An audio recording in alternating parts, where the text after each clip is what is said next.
Good morning. Welcome to Chalice Unitarian Universalist Congregation.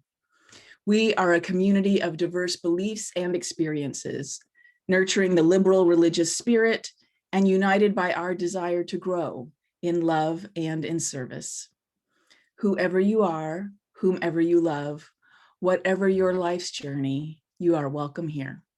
Whether you gather with us every Sunday, once or twice a year, or are with us this morning for the first time today, we are glad you are here. I'm Reverend Sharon Wiley, Chalice's minister. Our worship musician this morning is Justin Gray.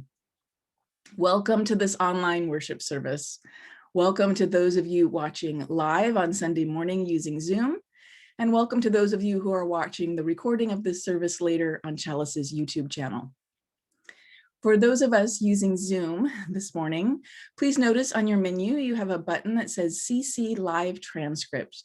This is Zoom's closed captioning service, and you can click on it to hide the subtitle or show the subtitle. You're in control of whether that function is on or off. Also on your menu is the chat button. For those of you who like to use the chat during the service, which you're welcome to do, please be sure that when you post, you use that little blue drop-down menu to select panelists and attendees. If you only post to panelists, I'm the only panelist, and no one else will see what you posted. I may not see your post during the service, and we want to use chat to share among everyone.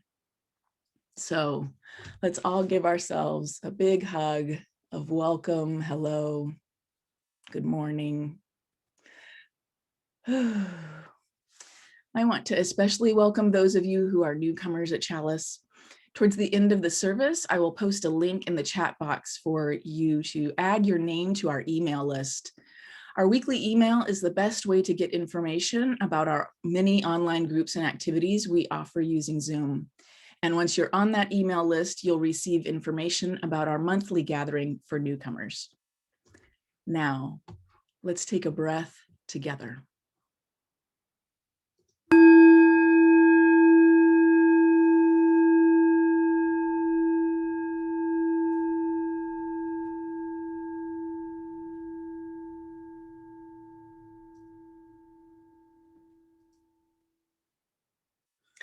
We begin our service by acknowledging that wherever each of us is watching, if we are in what is now called the United States, then we are on land that has been stolen from indigenous peoples.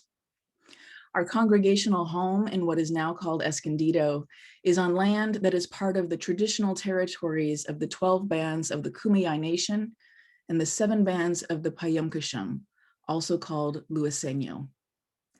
Land that is sacred to us now was stolen from people for whom that land is also sacred. In recognition that we are the beneficiaries of a history of colonialism, we have made financial donations in the past year to 2 local indigenous-led organizations, California Indian Legal Services and the Kumeyaay Diegueño Land Conservancy. It is our hope at Chalice to find our way to right relationship with local tribes. Now we light our chalice, the symbol of our Unitarian Universalist faith. The flaming chalice was first used during World War II by the Unitarian Service Committee as a symbol of life-saving refuge for people fleeing persecution in Europe.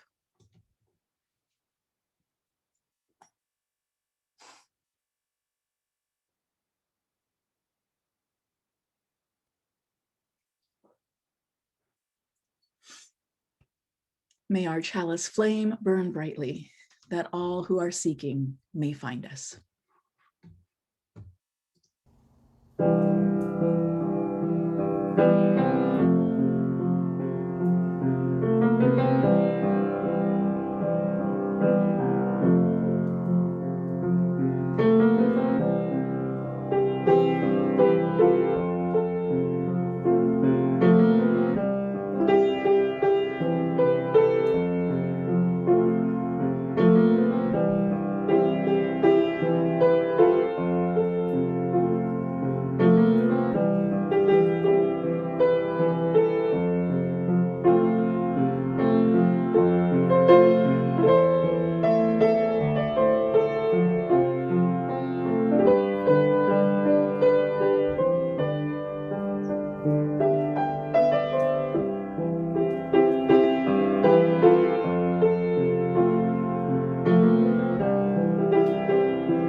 The words of our call to worship come from the Reverend Eric Kamenetsky.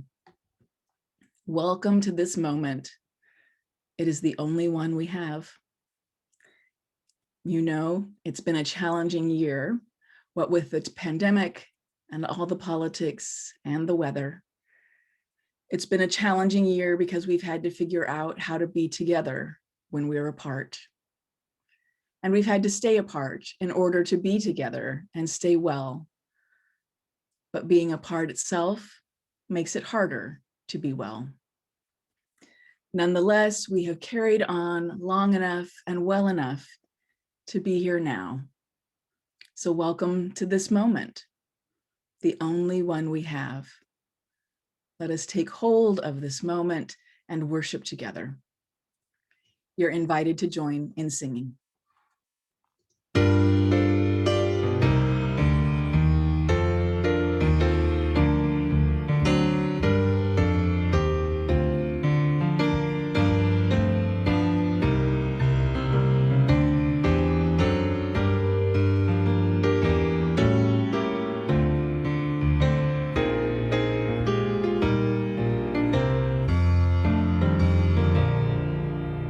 Gather the Spirit, harvest the power.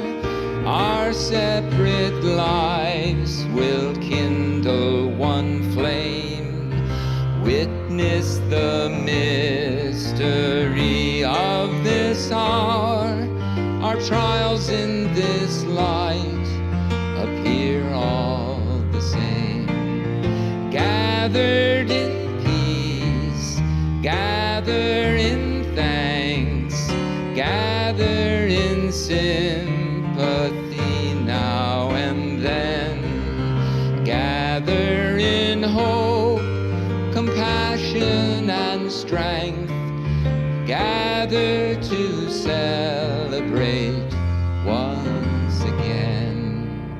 Gather the spirit of heart and mind, seeds for the sowing are laid in store, nurtured in love and conscience refined, with body and spirit united once more.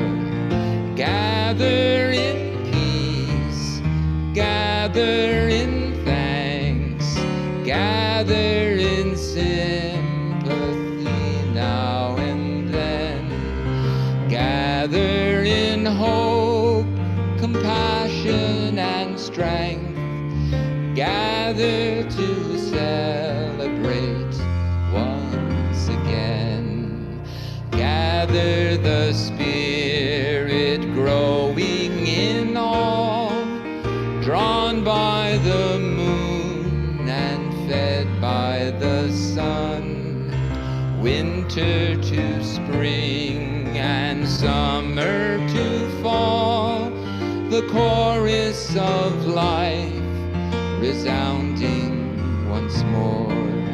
Gather in peace, gather in thanks, gather in sympathy now and then, gather in hope, compassion and strength, gather to celebrate once again.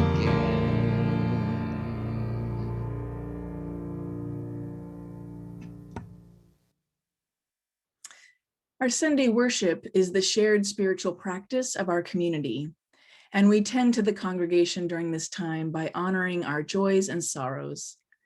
If you would like to share a joy or sorrow with the congregation this morning, now is the time for sharing in the chat box. These won't be spoken out loud. If you would like to send me a confidential note about your joy or sorrow, or to make a prayer request, please email me and I'll put my email address in the chat box.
All this joy,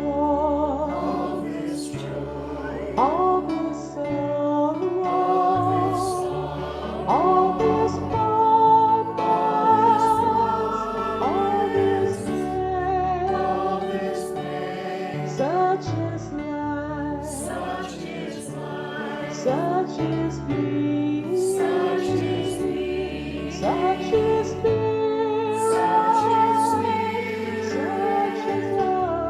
such is love, all this joy, all this sorrow, all this promise, all this pain, such is love, such is peace, such is spirit, such is love, all this joy, all this sorrow, all this promise, all this pain, such is life, such is peace, such is spirit, such is love,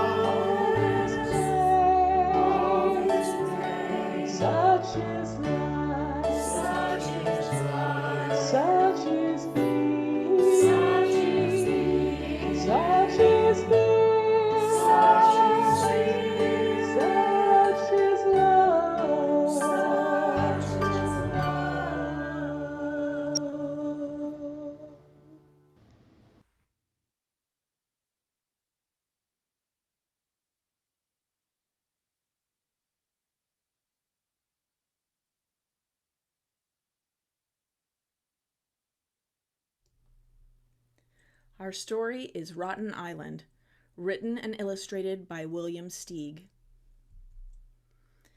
There was once a very unbeautiful, very rocky, rotten island.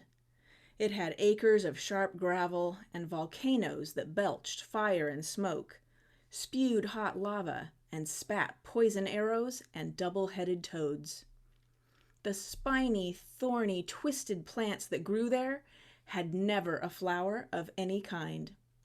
There was an earthquake an hour, black tornadoes, lightning sprees with racking thunder, squalls, cyclones, and dust storms.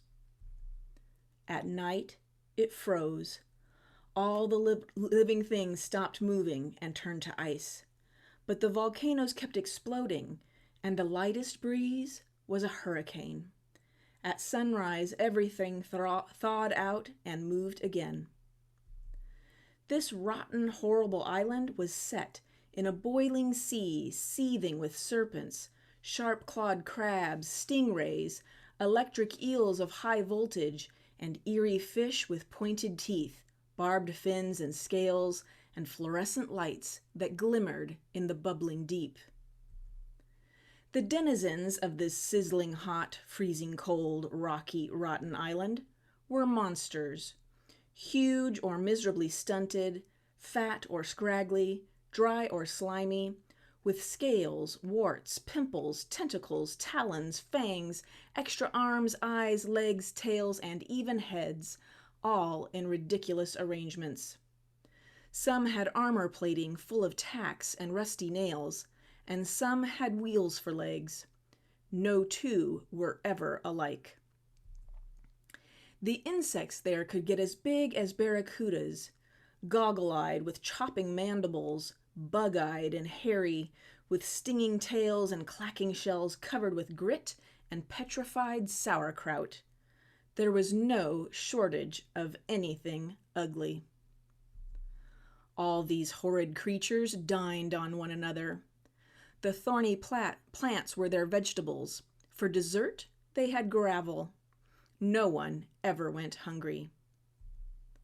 Whenever two of these hideous creatures passed each other, slithering, creeping, or crawling by, they'd hiss and spit and shoot a bit of flame by way of greeting. They were vain and jealous. They could spend hours adoring their own ugliness and resented any who seemed uglier. Some lived inside the volcanoes. They liked to bathe in the lava, then cool off stretched out on the hot embers in the broiling sun, dreaming up new ways to hurt or planning how to get even for something that never happened. Others liked to bathe in the sizzling sea, adding their poison to the water. Nothing could make these monsters shake so hard with laughter as to see another one suffering in pain. They loved their rotten life. They loved hating and hissing at one another, taking revenge, tearing and breaking things, screaming, roaring, caterwauling, venting their hideous feelings. It tickled them to be cruel and to give each other bad dreams. Rotten Island was their paradise. One day, out of nowhere, a mysterious object made its appearance. A lovely flower with blushing petals growing in a bed of gravel. The first ones to see it were afraid, then very angry. They roared and hissed and clawed the ground. They wanted to be rid of that flower, but did not dare to touch it. Another flower grew in another, at the foot of a volcano. The yellow gremlin who discovered this flower, a delicate pink posy, went out of his mind. He ran raving over the rocks, howling curses, until he fell off a cliff and lay in a coma for 2 days, after which he got up and ran raving again. The monsters grew more and more suspicious. They slunk about, depressed or delirious, accusing each other of planting the flowers out of spite, to spoil their paradise. A hairy grappling decided to spy around at night and ferret out the culprit. He hid behind a rock and waited. But when night fell, he was congealed into an ice statue and never learned what he wanted to know. The island was in an ever-increasing uproar. More flowers grew. More insults were hurled back and forth. More fire was spat. Their whole style of life was threatened, and they were all dreadfully edgy, having conniption fits and nightmares, the kind even they did not enjoy. They were paralyzed with terror. It got so the worst thing one monster could do to another was to push him into a flower. It made them hysterical with rage. From cursing and blaming, scratching and shoving, they took to serious fighting, and all their deepest demons of hate tore loose. Much as they had all abominated and loathed one another before, it was nothing to how they loathed and abominated now. But it no longer gave them pleasure. Battles raged. It was war. It was every rotten one for his own rotten self against every rotten one else. Every rotten one was equally furious, and bit, clawed, spat fire and deadly fumes, hurled and burning lava, shrieked, bellowed, and screamed. They flung themselves one at the other, inflicting dreadful damage. The sun burned hotter than ever, and when freezing night came with its wild winds, the battle was frozen solid until morning, when it thawed out and started all over again. It went on and on and on, and one day it was all over. There was nothing left but smoke and smoldering ashes.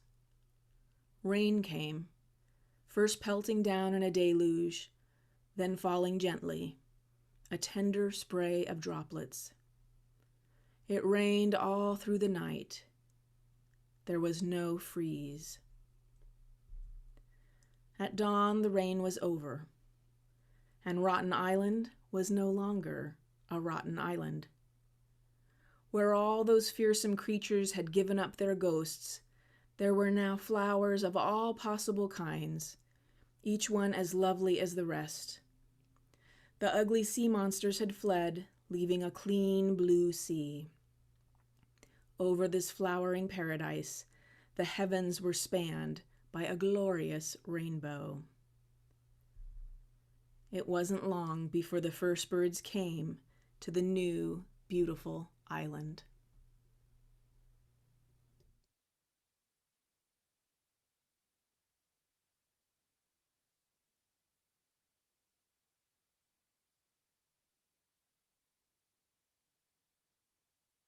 Okay, so you got a new sweater. It looks great, and you're getting tons of compliments. But then, just one person says something snarky about it. And even though you got all that praise, you can't help but stew over the negative comment. Why is that? Why does our mind seem to dwell on the negative?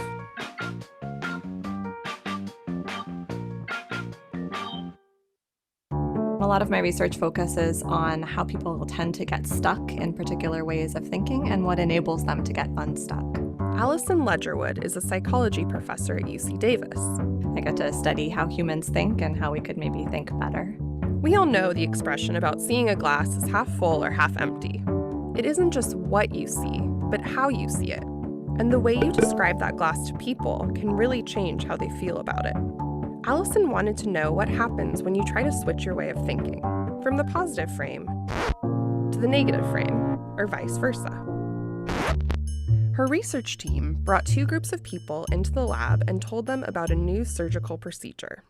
Group 1 was told that the procedure has a 70% success rate. For Group 2, they framed it as a 30% failure rate. It's the same exact procedure, and they're giving you the exact same information, but one doctor is focusing on the part of the glass that's full, and the other doctor is focusing on the part of the glass that's empty. So, no surprise, people like the procedure when it's described in positive terms, and they don't like it when you focus on the failure rate.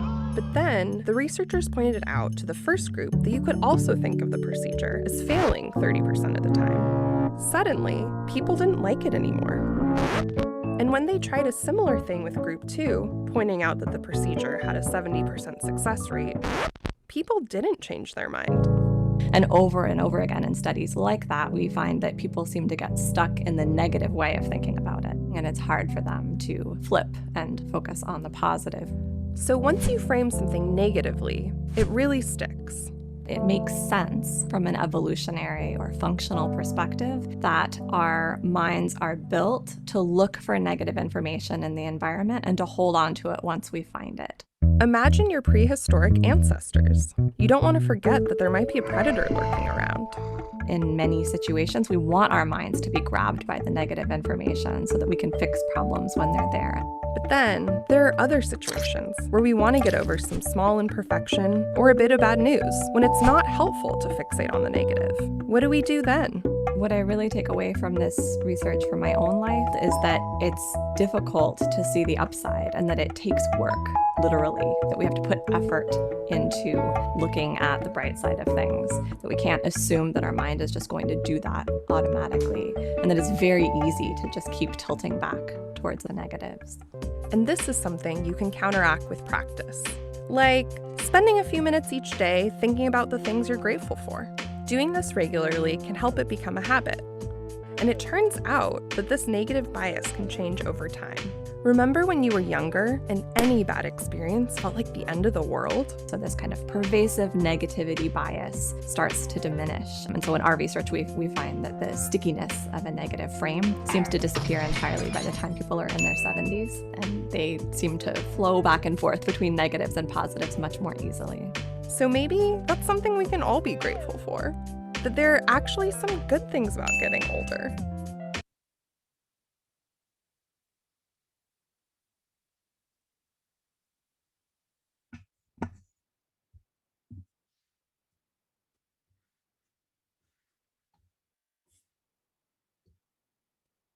I'm preaching a series this spring on spiritual practice. Even before the pandemic, cultivating a daily spiritual practice was a good idea, and it's an even better idea now. I want to lift up, it's even a very good idea as we feel like things are going really well. We can imagine the pandemic is coming to an end. We still have a considerable ways to go. And whenever this is over, we have a lot of trauma to process, and we'll be doing that for a long time. Trauma, grief, all of those things. So it is never a bad time to cultivate a daily spiritual practice. Trauma specialist Resma Menachem recommends 20 to 40 minutes of spiritual practice every day, just as part of basic self-care. So today is the fourth worship service in this series, and you can find my earlier sermons on mindfulness, meditation, and processing our emotions on Chalice's YouTube channel. So today I want to talk about the importance of being thoughtful and intentional about what you surround yourself with. Like we just heard in our video, are we be aware of the negatives, the negative messages we're exposed to as we go about our daily lives. So consider that beloved story, Rotten Island. This has become one of our favorite stories over the past few years. You've heard it multiple times before if you are at Chalice all the time. And I often summarize the teaching as the importance of beauty in healing brokenness, those beautiful flowers that appeared and changed everything. But this morning, I want you to consider the lesson a little bit differently. And that is that living in a horrible, rotten place, living surrounded by horribleness, it seems only natural that those who live there become rotten and horrible themselves. We are influenced by all that is around us. If we immerse ourselves every day in the worst news of the world, and just being an informed person involves reading and knowing what's going on, to even just being an informed person, we need to be mindful of the need to counteract that amount of negativity and bad news. We do get news all the time now, instead of I don't know, 40 years ago, you listen to the news in the morning, read the newspaper when you got home, maybe watch the news again before bed, but it was sort of much more contained, whereas now we have access and exposure to the news all day long. And in fact, the news fights for our attention. It will interrupt other things we're doing. If you're watching TV, listening to the radio, and just walking about in the world, we get bombarded with lots of news of what's going on. And we risk becoming too much like all that bad news we're surrounded by. It affects us. So let me share with you from my own experience. And I know we aren't all the same. You'll be surprised at the kinds of things I surround myself with. But as I share my own story, I invite you to think about the kinds of things you surround yourself with. So I like to read the news. I like to know what's happening. Even just skimming the headlines without reading full stories, I am often taking in terrible news. Sometimes it's worse because it feels like a barrage, right? Headline, headline, headline. Just reading headlines can be devastating. What I like to watch right now is documentaries, and frankly, about deviant human behavior. I like documentaries about serial killers, cult leaders, murderers, abusers. I would feel self-conscious about telling you this, except that I know I'm not in a minority. This is very popular, lots of documentaries on these subjects, and lots of interest, especially in true crime kinds of shows. That may sound like dark and negative, but I feel like I'm just really fascinated by human behavior and what we're capable of. And I also think that during the pandemic, for me, it's been hard to watch anything that feels like watching what's supposed to be normal life. And so I prefer watching things that aren't at all about normal lives. So that's what I watch for fun. And then I'm reading things to prepare for upcoming sermons. So you know that I'm reading about racialized trauma. I'm also reading a book about paranoia for an upcoming mental health sermon. A certain amount of my news reading is about the pandemic and some of the terrible situations developing in other countries where COVID is not at all under control. And I'm also committed to building a more just world. So I'm often reading about injustice and following news of that kind, especially locally. So you might be listening to this litany and feeling smug that you aren't reading and watching this much depressing news and information. But many of you have negativity in your lives in other ways. And that word negativity can feel like, we want to get rid of it. So I want to lift up, it is a normal part of life to have hard and stressful things going on. We're experiencing that to an extreme during the pandemic. But all of you out there have, things going on in your personal lives, worries, health concerns, family situations. And of course, we are living through a pandemic. So it is normal to have a certain amount of stressors that we would call negative that impact us. So it can be a really important part of your daily spiritual practice to be intentional about turning away from all of these different forms of negativities and to nourish yourself with something intentionally, spiritually uplifting. And by spiritually uplifting, I don't just mean something happy or funny, although that can be an important part of spiritual practice too. Like watching a comedy or reading a light novel, we need to give ourselves a break. But by spiritual uplift, I really mean sort of the category of things we would call inspiration. So go to the UUA bookstore website and look at books under the subject inspiration, and build some time into your day to read from such a book. And there are all kinds of different things, right, where you use lots of things to choose from. So some inspirational readings might be a book of daily readings.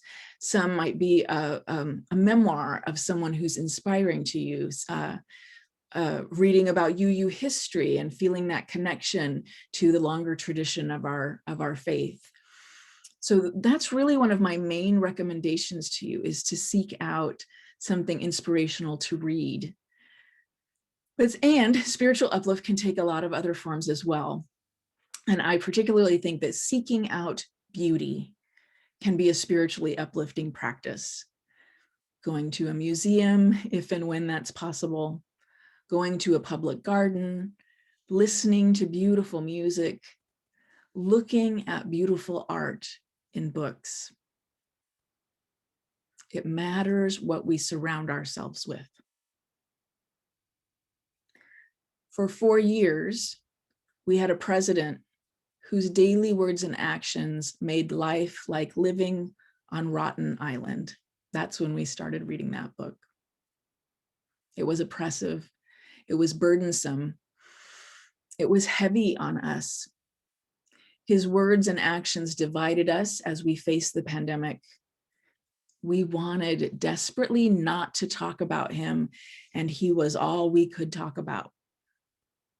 We were surrounded by negativity, his negativity, and no matter how positive a person any of us imagined that we were still overwhelmed with worry and fear and frustration and all of those negative emotions. I never really understood before how important it is for the president, the leader of our country, highest elected office, to play a role in motivating us, inspiring us, keeping us moving together in the same direction. That's the relief we've found with a new president, isn't it? What a blessed, blessed relief. Not just to have the negativity turned off, but to have it replaced with words of encouragement and with nurturing compassion. The night before Joe Biden's inauguration was the first time in the past year that we were invited to mourn together as a nation the thousands of deaths due to COVID. And that may not sound spiritually uplifting up front, mourning together, but of course it is. Acknowledging those deaths, acknowledging that we are all grieving in all our different ways, being invited to remember we are not alone, that we're in it together. What a blessing at last. It matters what we surround ourselves with. So as you continue to explore spiritual practices that may be helpful and nourishing to you, consider adding or experimenting with a commitment to intentional spiritual uplift every day through reading or other experiences of beauty. Let yourself be soothed and nourished by such a practice. Please join in singing.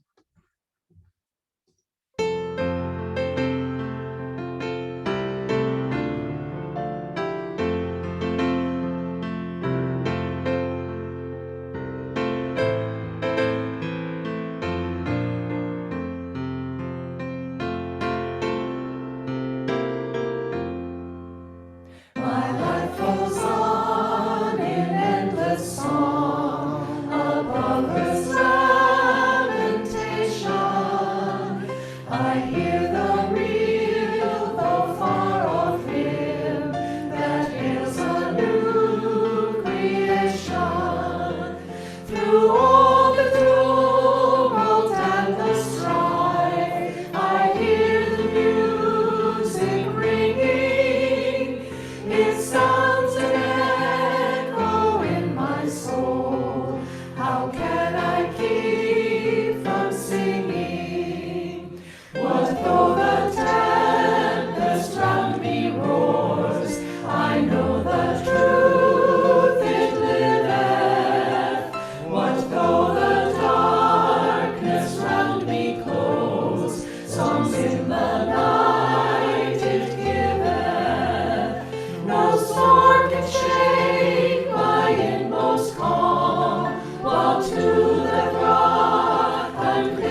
The Sunday offering is an expression of the generosity that makes our congregational life possible. As Buddhist teacher Joseph Goldstein has said, it's important to understand that generosity is a practice. It's not just a single event. It's a quality in our hearts and minds that we can develop and cultivate. Please text your donation to Chalice. If you haven't texted a donation before, know that once you text the amount, the numbers, you'll get a reply with a link to follow to enter your credit card information. And once you've done that once, when you've made a donation, you won't need to enter it again for subsequent donations. If your Sunday donation is part of your pledge payment, please be sure to indicate the word pledge after the dollar amount. And also know that you can make a text donation anytime. The phone number will be on screen in just a moment, and I'll also put it in the chat box. Please give generously.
Please join in dedicating our offering with words of affirmation. May love be the spirit of this church. May the quest for truth be its sacrament and service be its prayer. To dwell together in peace, to seek knowledge and freedom, and to help one another in fellowship. This is our aspiration.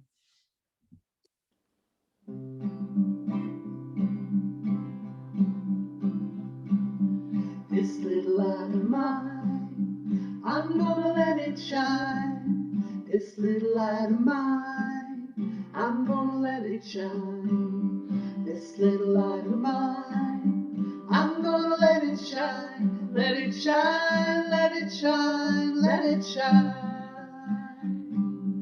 Everywhere I go, I'm gonna let it shine. Everywhere I go, I'm gonna let it shine. Everywhere I go, I'm gonna let it shine. Let it shine, let it shine, let it shine. Building up a world, I'm gonna let it shine. Building up a world, I'm gonna let it shine. Building up a world, I'm gonna let it shine. Let it shine, let it shine, let it shine. This little light of mine, I'm gonna let it shine. This little light of mine, I'm gonna let it shine. This little light of mine, I'm gonna let it shine. Let it shine, let it shine, let it shine.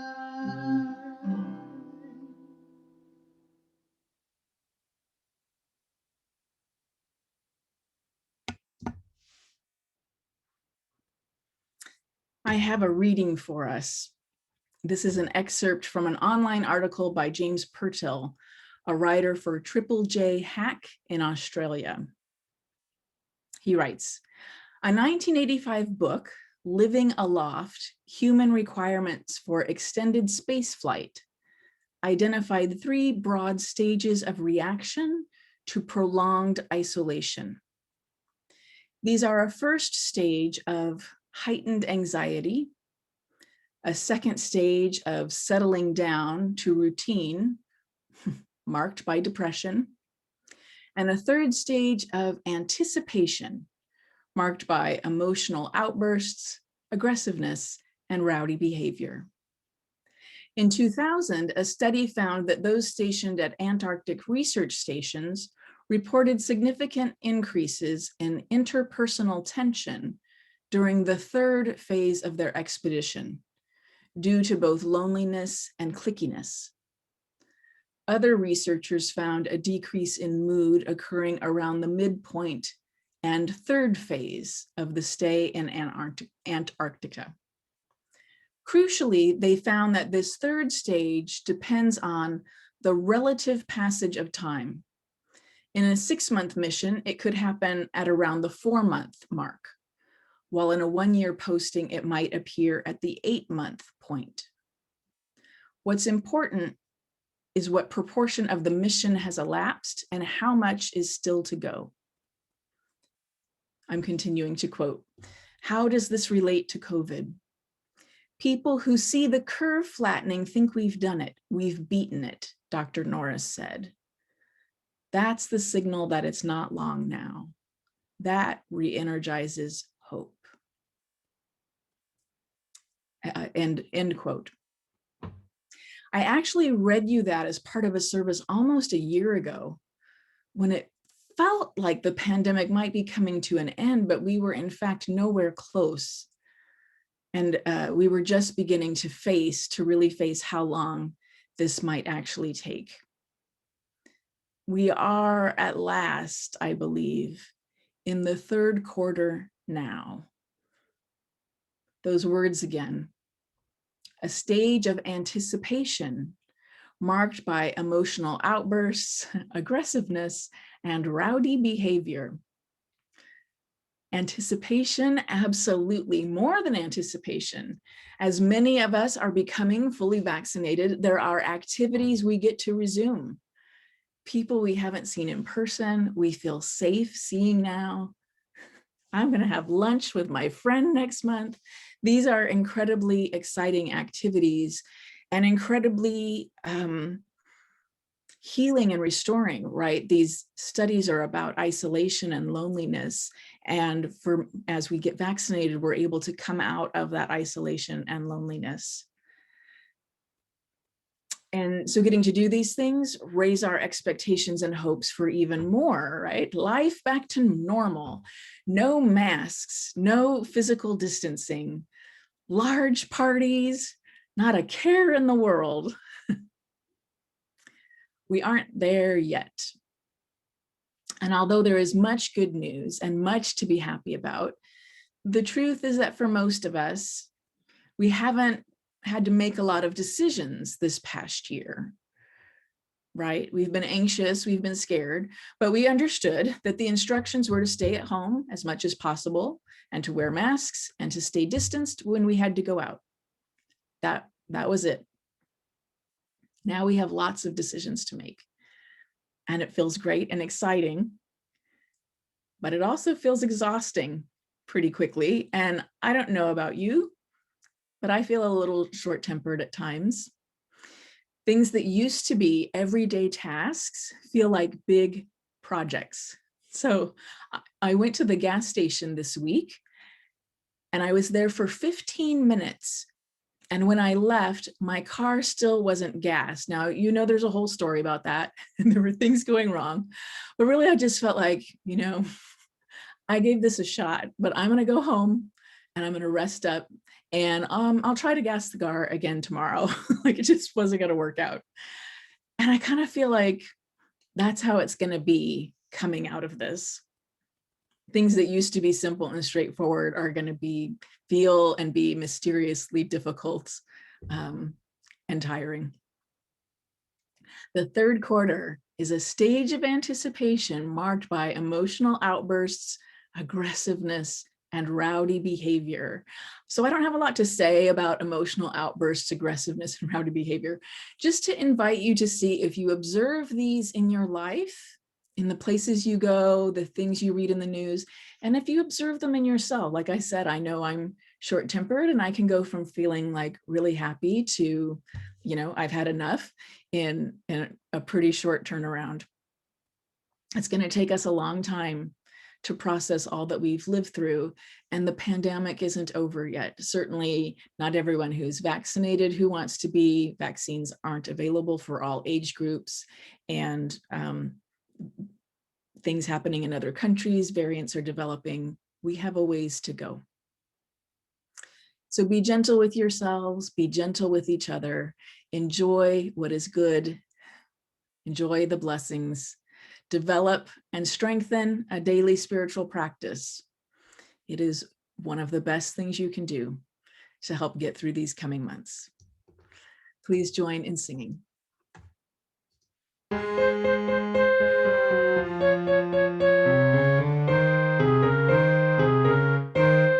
Now let us sing. Sing to the power of the faith within. Now let us sing. Sing to the power of the faith within. Lift up your Lift up your voice, be not voice, afraid. be not afraid. Now let us sing to the power of the faith within. Now let us sing. Sing to the power of the hope within. Now let us sing. Sing to the power of the hope within. Lift up your Lift up your voice, be not voice, afraid. be not afraid. Now let us sing to the power of the hope within. within. Now let us sing. Sing to the power of the love within. Now let us sing. Sing to the power of the love within. Lift up your Lift up voice, your voice, be not be afraid. not afraid. Now let us sing to the power of the love within. Now let us sing. Sing to the power of the joy within.